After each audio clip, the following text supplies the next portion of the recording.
They didn't.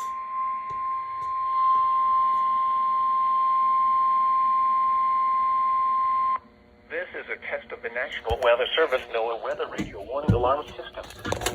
This test is conducted every Wednesday between 11 a.m. and noon local time, unless there is severe weather in the area, in which case the test is postponed until Thursday. Again, this is only a test. There is no severe weather in the area at this time.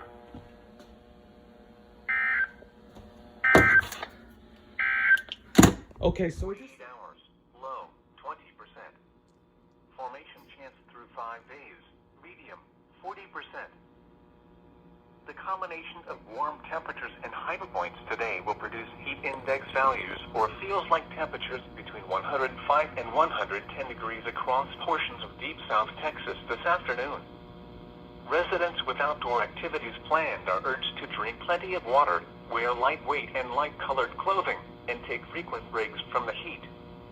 Young children and pets should never be left unattended in vehicles under any circumstances. This is especially true during warm or hot weather when car interiors can reach lethal temperatures in a matter of minutes. Here are the 11